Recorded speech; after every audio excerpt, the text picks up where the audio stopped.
ఎన్టీఆర్ ఇంటికొచ్చి కన్నీళ్లు పెట్టుకుందట వైఎస్ విజయమ్మ. కారణం తెలిస్తే షాక్ అయిపోతారు. ఎన్టీఆర్‌కి దగ్గరికి వెళ్లి ఇప్పుడు తనకి సంబంధించిన విషయాలపై అయితే ఎంతో ఎమోషనల్ అయిపోయింది.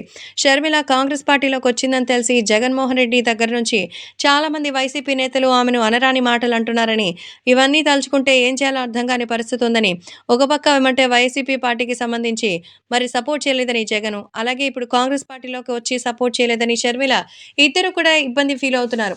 ఎవరికి ఏం చెప్పాలనేది నాకైతే అర్థం కావడం లేదు. రాజశేఖర రెడ్డి గారు బ్రతికి ఉంటే ఇప్పుడు ఇలాంటి ఒక పరిస్థితి వచ్చేది కాదని ఎంతో ఎమోషనల్ అయిపోయిందట. అంతేకాదు అటు వైసీపీకి సంబంధించిన వ్యక్తులు షర్మిలని అనరాని మాటలు అంటున్నారు. అలాగే ఇప్పుడు అలా అంటుంటే కూడా వారించలేని పరిస్థితిలో జగన్మోహన్ రెడ్డి ఉన్నారు. ఇప్పుడున్న ఇటువంటి పరిస్థితుల్లో వీళ్ళని వదిలి ఎలా వెళ్ళి ఏం చేయాలనేది నాకైతే అర్థం కావడం లేదంటూ ఎంతో ఎమోషనల్ అయ్యి కన్నీళ్లు పెట్టుకున్నారట వైఎస్ విజయమ్మ. అయితే ఎన్టీఆర్ ఆమెను ఓదార్చి, మీరు తీసుకోవాల్సిన నిర్ణయాలు ఇప్పుడు ఏమీ లేవు. వాళ్ళే వాళ్ళే వాళ్ళ స్వయం నిర్ణయాలు తీసుకున్నారు. కాబట్టి వాళ్ళిద్దరూ కూడా విడివిడిగానే పోటీ చేసి భవిష్యత్తులో ఖచ్చితంగా కలిసే అవకాశాలొస్తాయని, అప్పటి వరకు కాస్త ఓపికగానే ఉండండి. ఎవరిని సపోర్ట్ చేయాల్సిన అవసరం లేదు.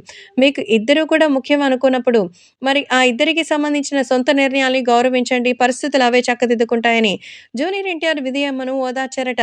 మరిప్పుడు చేయాల్సింది కూడా అంతే గదా! ఎందుకంటే షర్మిల దగ్గరికెళ్ళి షర్మిలకి సపోర్ట్ చేస్తే వైసీపీకి సంబంధించి జగన్‌ని వ్యతిరేకించినట్టే.